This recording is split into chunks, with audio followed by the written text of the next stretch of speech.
Welcome to CEO Money. I'm Michael Yorba. Thanks for joining with us. My guest today is Landria Onkka. She has a remarkable background in investment banking, and now she's shifted into a whole new mindset. Landria, welcome to the show. Thank you. It's great to be here. I'm glad you're here. Give us some background. Fill our room with your essence of what you've done. It's a remarkable career, and where you're going with your new ventures. Yeah, well, as you know, I spent 25 years as an investment banker. That was never planned. I somehow just transitioned in that, as many people do along the way in their careers, and go with it. And so I ended up in the financial world working with celebrities and professional athletes on entertainment projects, very wealthy people. And it was a pretty amazing journey, let's just put it that way. But I never really totally connected to it. I was passionate about writing and so many other things, but I was very good at what I did. So 25 years later, I find myself asking, what next? There's so many things that I could do, but what do you do when you're a baby boomer? And you're thinking, what are my options here? If you're in a successful career, where do you go from there? And that's where I was. I had a great career. It was very lucrative. And but again, I was at this crossroads in my career. Okay, now what is the new projects and because it's exploded.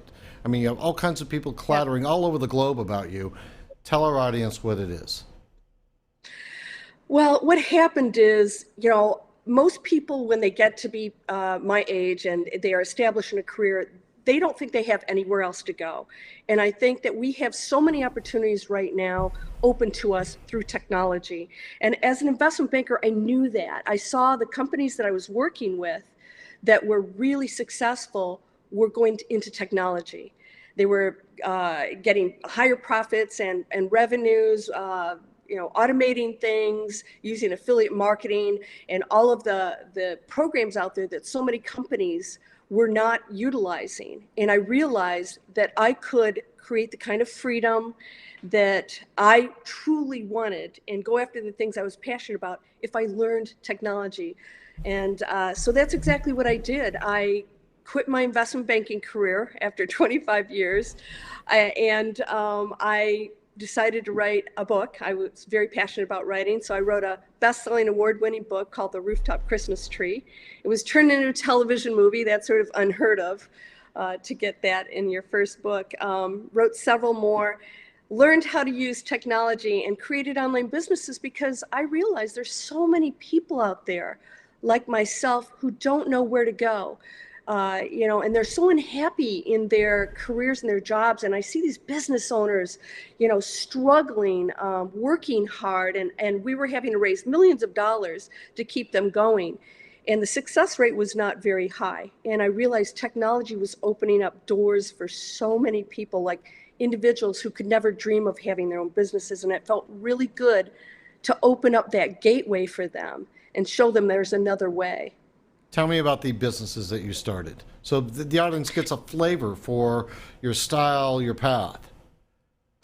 Yeah. So when you advertise on the internet, you're required to have a YouTube channel. So I was trying to figure out who's going to relate to an investment banker, and so what I was promoting was internet training. I wanted to get people to take this very seriously. This is no longer the wild, wild west, and there's some great programs out there where you can learn how to use the internet to create those businesses, any kind. And So I thought, what am I going to talk about? Who's going to relate to investment banker? And so I talked about just really changing your life, and that the internet doesn't discriminate, and that anybody who's willing to put the work in, and it is work. These are real businesses. They take, investment in time, commitment. And I started talking about, why would anybody hold back on changing their lives? Why would you not use the tools and technology we have available? So I became an influencer on YouTube, helping people to change their lives. So I have two websites. One is the business tools to learn the internet training so that people can create those online businesses, and even if they have existing businesses. And the other one is really spiritual teaching, spiritual mentoring to help people break through those self-imposed barriers. So are you saying those two are interconnected, the spiritual learning, the spiritual training, and business success?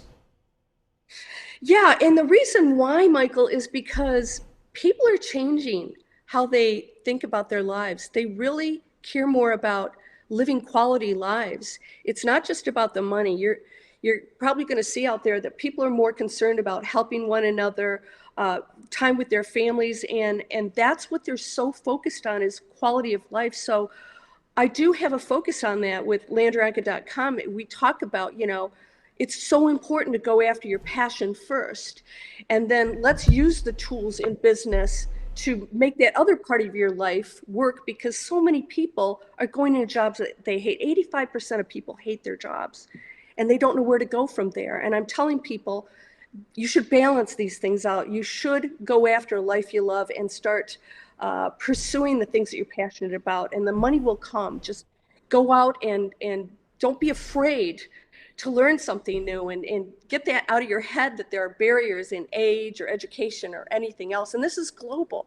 I reach global audiences with these messages, and it's been working. It's been highly effective. Well, your numbers prove it out. I mean, give our audience a flavor for those who don't already know you, the what you've been able to do, how, and the net result of your success as measured by followers and measured by interactions. Yeah, well, I looked and I thought I had over 7 million viewers and 60,000 subscribers, and that doesn't even come close to all these subscribers I have on my lists of people that just want information. It's like, how do I get out of this situation? How do I feel good about myself? And if I'm going to a job I hate every day, and I've had these great ideas, I would love to have my own business, but they don't think of themselves as entrepreneurs. We show them you can do everything, you can. And so I have an e-course called Breakthrough Fear that I released in the beginning of the year, and it's had 5-star reviews. And that's, I have to say, for me, coming from the financial industry where I really struggled every day with what I was doing, to do what I'm doing and flourish even greater than when I was investment banker and change people's lives, I hope I'm demonstrating to people that you can have it all. And, we're on planet Earth. It's going to have challenges. But, when you can reach global audiences and make this kind of difference, that's proof that technology can be used for amazing things. There is a single thread of success that goes from business practices, which you all really need to know and have, to spiritual growth and enhancement and enlightenment, to be able to blend those two. Give our audience that statement that connects the two, and will give them something to go with. Well, if you think about it, if you are putting others first, and the good of others, right down to what products or services you promote, is it hurting or helping our planet? Our kids are going to be left with whatever we do or don't do here that's either going to be destructive or beneficial. And if you start to put that first, then you will be offering value to other people. And that is the critical key right now, is to feel good about yourself, what you're promoting, and making a difference on the planet. And that's where, you don't walk out of a job where you hate what you're doing, or, what it's doing to the planet or other people. When you put others first, and you are controlling that business yourself, doing the right things, you feel really good. it's a win-win. And so that's where the spiritual and the business comes in. It's like we need to be very conscious what we do every day and how we make money, and if it is a benefit to the planet. And then that's always going to be good for you and your family and your spiritual being. I agree. All right, we've come to the end of our interview. Don't hang up. I want to talk to you after the show, but I would also like to extend to you an invitation to walk through some of the lessons that you're teaching people. Give us a little excerpt or every so often and come back on the show and do that with me. Would you be all right with that? I would love that. Thank you, Michael. You're welcome. All right, you've been watching CEO Money with Michael Yorba. Thank you for joining with us. Like us on Facebook, follow us on Twitter, and subscribe to our YouTube channel.